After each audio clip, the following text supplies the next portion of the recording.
So today I'm going to unpack the statement that the world is an illusion. And I'm going to share with you a mystical experience that I had that taught me this. And of course, don't take my subjective experience as truth, but listen and use your discernment and, see if this resonates with you.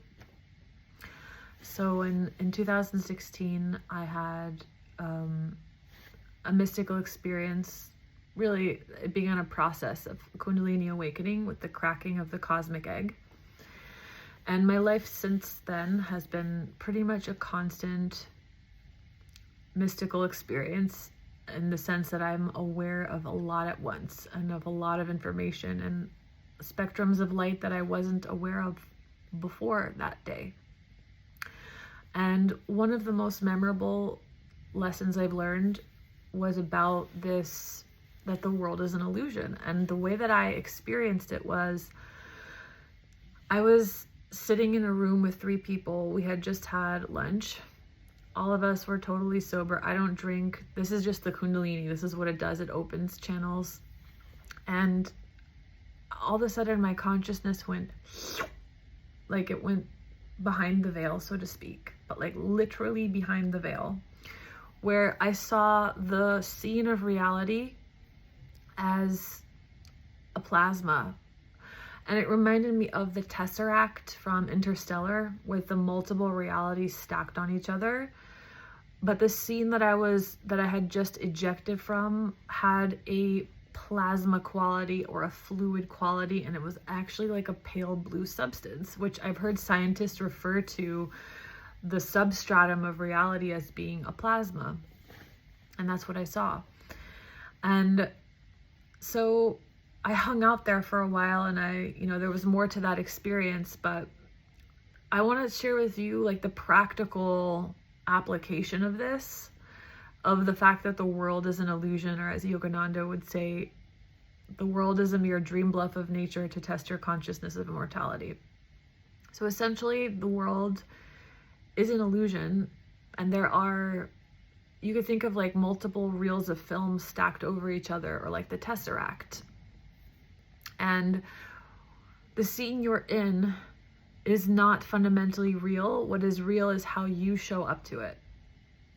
What is real is the emotion and the wound that's being triggered. Not just the emotion, but the wound of the soul that's being triggered, that the scene is alerting you to. And the way you show up to the scene is how you alchemize and heal the wound. So, but I want to talk about, like, practically speaking, like in terms of building your finances, building your health. How do you apply this knowledge that the world is an illusion to surf to a better reality, to surf to a reality with more of what you want?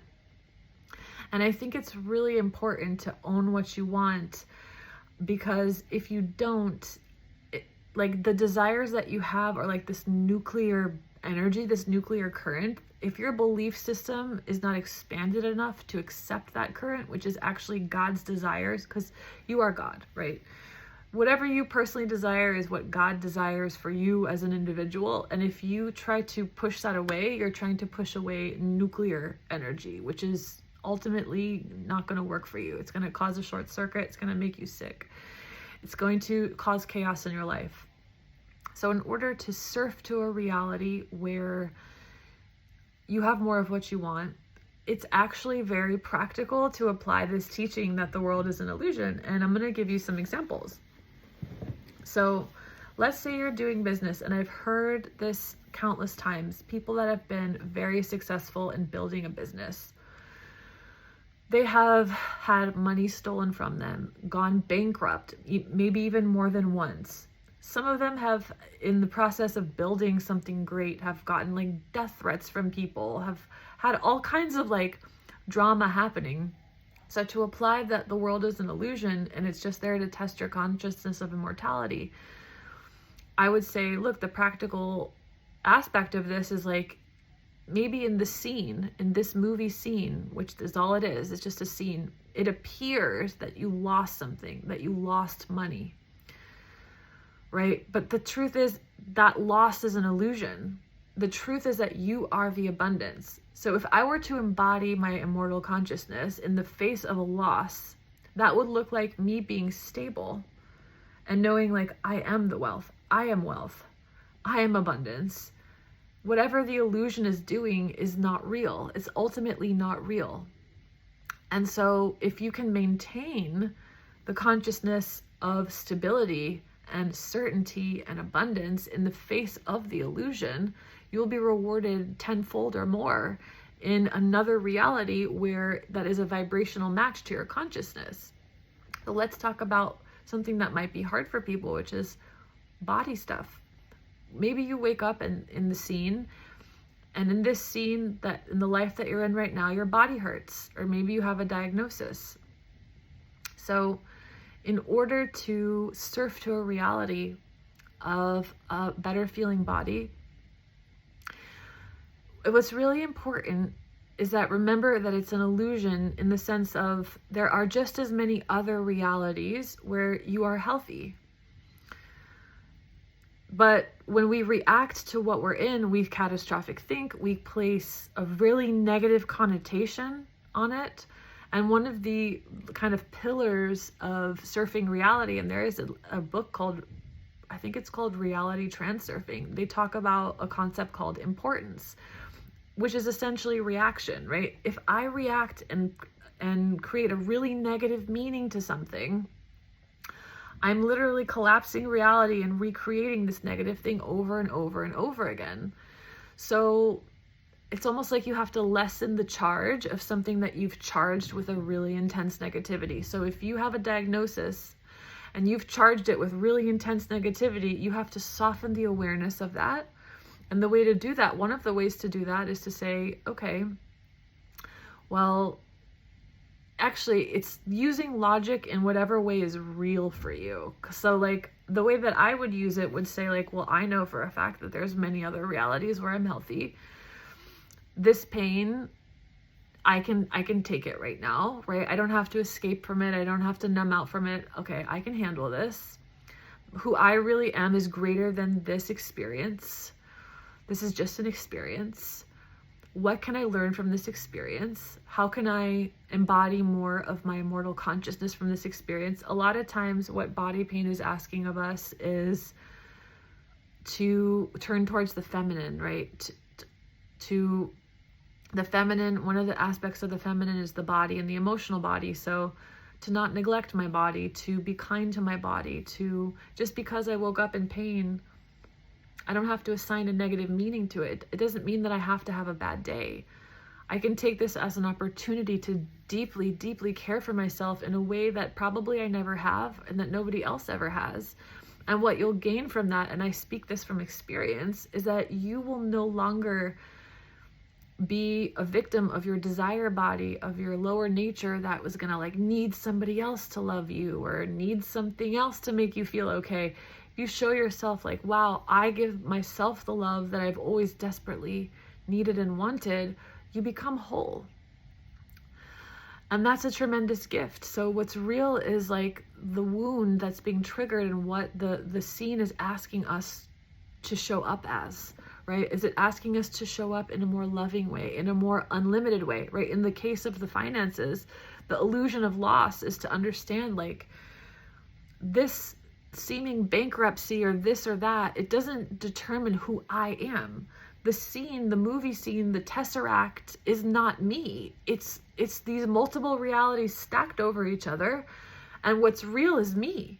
What's real is how I show up. What's real is my consciousness in the face of this thing. So let's say you're an empath and you want to improve your life. But you live with people, maybe your children, maybe your parents, maybe brothers and sisters, I don't know, roommates. And you are an empath, so like, they're really negative and they are really down on life and they feel really heavy and they are catastrophic thinkers, and maybe these aren't people that you can get rid of, right? Like family members, like you can't just move out sometimes, like if you have kids that are difficult. So the way that you approach this as an illusion is you say, okay, the difficulty, the fact that I am calibrating to my environment, that's not something I have to do, because this scene is an illusion. So I take control back, and control in the positive sense of like, I'm the consciousness in this scene, and I'm being asked to embody more of my immortal self. What is this difficult child trying to teach me? Okay, it's teaching me to open my heart. It's teaching me not to grasp, not to try to control, to let everything be as it is, to love everything as it is. It can be teaching you so many things. All it's doing is asking you to shine a quality of your immortal self in through your human experience. So you are not a victim to it at all. It's actually just a simulation calling forth things from you. But also, on the other side, right, you don't have to let one of the things that it might be teaching you, especially if you're an empath that has been an unhealthy empathy, that's been a victim to your environment, one of the things that it could be teaching you is nothing in this world owns me, because the world is a dream. You're the consciousness in the dream. The dream doesn't own you. It doesn't matter how people are feeling and thinking. The truth is that you're just experiencing a version of them in this one level of the tesseract, in this one of these millions of possible realities. You're experiencing a version of them for your benefit so that you have an opportunity to show up differently. But so whatever is actually going on in the scene is an illusion. The reality is how you're being asked to show up to it. So let's say you wake up with depression or anxiety. So part of the scene that you woke up in, part of the illusion that you woke up in, is the feeling of heaviness, the feeling of anxiety. So how do you not be a victim to this scene? You completely, actually, when you consciously accept something, when you consciously go into it and you accept it totally, that's the God in you that totally embraces everything. God, it's like, think of the space in the room. The space holds everything unconditionally. It doesn't push it away. It doesn't try to cut something out. It doesn't deny or negate anything. Although denying and negating is a skill that is useful, and I'll share with you in a second how that's useful. But if I wake up today and I'm anxious and I completely open my heart to that experience, now I have become more like God. Now I have changed it into something else. Into what else? I don't know. Maybe peace, maybe joy. But just because you woke up in a bad mood today doesn't mean that your whole day has to be bad. The way that you show up to that heaviness is the only thing that matters. With love, with acceptance, with stability, with strength, that's what matters. So with denying, I have met so many people at this point who have gotten out of wheelchairs because they understand that the body that they wake up in that might be handicapped or immobile is not the only reality that exists. There are many realities where they can walk, where they are in a healthy body, and they choose to deny the reality in a sense and choose a reality where they are walking. They go into their imagination, they play soccer, they play, they experience the body that they want to experience. That's one of our divine capabilities. And you know, if you want to improve anything in your life, whether it be health or financial or whatever the case may be, put a timer on your phone for every half an hour. Let's say you want to improve your finances. Okay, just like my friends that I've just described who tune into their bodies that are mobile and healthy and moving, but they don't let the scene of what they wake up into, they're not a victim of that scene. You can tune into another reality where you have more of what you want. And so every half an hour, celebrate the money that you want. Celebrate that feeling of being financially free. Having a $10,000 day, having a $30,000 day, if it's a business that you're running. Whatever the case may be, choose it and celebrate it. Choose it and celebrate it. And that's a really important thing to know about yourself that you can do. And I recommend that you do it More so than doing a meditation at the beginning and the end of the day, tuning into it all day for 2 minutes, every half an hour, every hour. Get familiar with it and your life will change. And it's important that you know this about yourself, because yes, we have to heal and unworthiness and all of that. But once you just show yourself who you are and what you're capable of, your unworthiness just kind of starts to disappear. So that's the practical, use of knowing that the world is an illusion. It is what it is. It's a scene. It's a scene of plasma. But it's not ultimately real, in the sense that there are many other realities that are just as real. And the way you show up to the thing that you're in, whether it's that you deny it and you choose another thing, whether it's that you show up to it with more love, more understanding, more compassion, whether it's you allow it to show you your limited beliefs and you destroy your limiting beliefs and you say, you know what, just because somebody committed wire fraud and stole $1 million from me, I didn't lose anything because I am abundance. That's what it's teaching you. And it is literally an illusion. According to what I've seen, take it or leave it. So I hope this was helpful, and I hope you have a beautiful day.